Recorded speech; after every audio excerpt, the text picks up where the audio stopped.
Okay, so today we're doing something really interesting. We're diving into healthcare IT, specifically looking at this 2022 Italian document about system administrators. And before you think Italian healthcare, why should I care? This document highlights this like global shift happening in healthcare, Okay. where IT, it's not just fixing computers anymore. It's really about shaping the future of how we even receive care. Yeah, it's becoming a much bigger part of the picture. Absolutely. And it really stood out to me in this document, this idea that the people who are managing this data, these systems, they're not just tech support, they're becoming like these strategic advisors. Yeah, they're vital to making sure everything runs smoothly and securely, Hmm. especially as healthcare relies more and more on these complex digital systems, which is only increasing. Absolutely. So you sent us this document from AITASIT, which is an association of Italian healthcare IT professionals, Right. and they're trying to standardize this role of the MISPACS administrator. And I think it's worth just unpacking those acronyms Yeah, because it kind of highlights that evolution we're talking about. REIS, which stands for Radiology Information System. So it's basically just digital storage for like your x-rays. Yeah, I think basic digital storage, your x-rays, your CT scans, all that. Okay, so pretty straightforward. Yeah, Yep. exactly. But as medical imaging has kind of blown up in the past couple of decades, we've seen this really stark shift to MIS, or multidisciplinary information systems. And these systems do a lot more than just store those images. It's connected different departments, analyzing data, and it's playing a really crucial role in diagnosis and treatment now. So suddenly you need someone who not only understands the technology, but also understands the medical context Exactly. and like the data flow and all the potential like pitfalls, if something goes wrong. Yeah, it's a lot It's more, a whole other ball game. definitely. And that's the gap that AITASIT is trying to bridge with this document, really pushing for a more standardized and recognized profession, which is fascinating. Okay, so how does this Italian document relate to, say, you know, my doctor's office here? Well, think about your own experiences. Have you ever been to a doctor's office, maybe it's your own doctor's office, and you think, man, this place is really stuck in the technological dark ages? Yeah, or even just like, are my records getting where they need to go? Like, is my data safe? Exactly. That's a big one. Are you worried about your medical data getting lost? Or worse, ending up in the wrong hands? Right. Now that you mention it, I did have this one experience at the doctor's office, but maybe we can circle back to that later. But yeah, I mean, this isn't just an Italian issue, right? Not at all. This is a global push for better healthcare IT. Mm-hmm. And these system administrators are really essential to achieving that, to making it more secure and making sure that it's actually functioning the way it should. Yeah, they're kind of like the unsung heroes of healthcare IT, right? Totally. The guardians of our medical data. In this world where everything is ones and zeros, you never see these people, but you really hope they know what they're doing. Absolutely. And AITASIT recognized that even in Italy, where they're ahead of the curve on this, there's a real problem with how this role is viewed and how people are prepared for it. And that's where their survey comes in, right?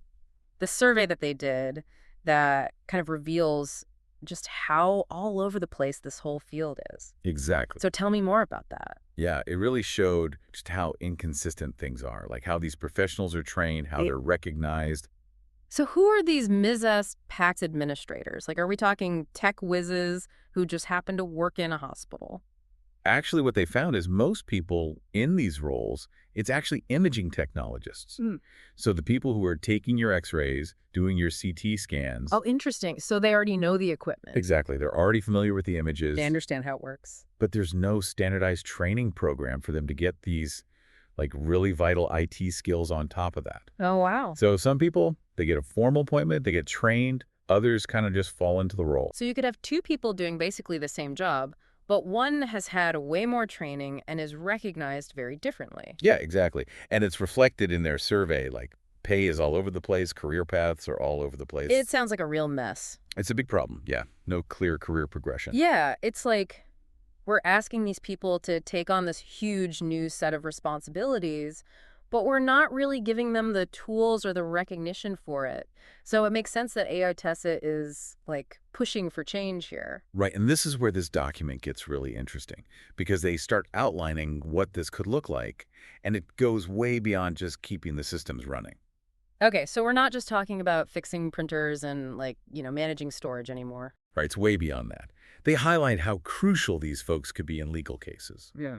Imagine a medical lawsuit where someone's questioning the integrity of a patient's medical images, Oh, wow. Yeah, that's high stakes. and they need someone who can go to the court and say, I am the expert, this data is authentic, and let me explain the technical details to you. So they're not just managing the data, they're managing it in a way that it could actually hold up in court. Yes, it has legal implications. Wow, that's a whole other layer of responsibility. Absolutely. It really highlights how sensitive medical information is in this digital age. Right, because it's not tangible. Exactly. And it goes even further. They talk about these administrators managing systems for digital biomanufacturing. Okay, now when I hear digital biomanufacturing, I immediately go to like 3D printed organs, which sounds like something out of a sci-fi movie. Is that what we're talking about? It sounds futuristic, but it's becoming very real, and these administrators, they'd be essential in making sure those systems are working correctly, the data is accurate, and that the whole thing is secure. Huge responsibility. Yeah, that's shaping the future of healthcare, not just managing the present. Absolutely. And then the document also touched on this idea of like AI and big data, which is Yeah. something we talk about a lot on the show. Right. So how does that play into this? So we're talking 3D printed organs, AI, big data. I mean, it feels like we're on the verge of this, like huge healthcare revolution, right? We are. We are. And this document is saying these system administrators, if they're given the right training, the recognition, they're essential to making this new world work.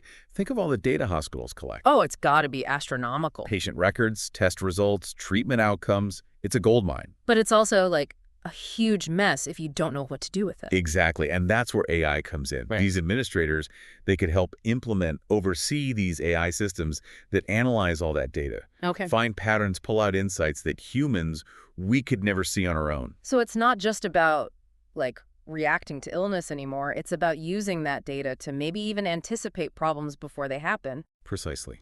Imagine a system, it's analyzing patient data in real time, and it can alert doctors to potential complications or even identify people who might benefit from certain preventative measures, before things even start. Wow, that would be incredible. About proactive healthcare, totally driven by data. Yeah, it really seems like these administrators, these folks behind the scenes we never really think about, they could have this huge impact on what our healthcare experience is actually like. That's exactly it. That's the whole point. Yeah. This isn't just about some technical IT role in Italy. This is about recognizing how crucial this profession is, how much it's changing, and how much we need it everywhere. Globally. Globally. It's about moving from just reacting to things to thinking ahead, using data to our advantage, and it takes skilled people to make that happen. Yeah, that brings us to like the big question this document leaves us with. Are we having these conversations, in our hospitals, in our countries? Are we recognizing these roles? Are we giving people the training and support they need? Because if this Italian document is any indication, it seems like the future of healthcare might depend on it. It really might, yeah. It's something to think about. Well, this has been fascinating. Thanks for diving into this with me today. My pleasure. Always interesting to see where things are headed. Absolutely. And for everyone listening, we hope this deep dive gave you something to think about too. Healthcare is changing fast, and it's important to understand all the forces at play, even the ones we don't always see. Until next time, keep asking questions and keep diving deep.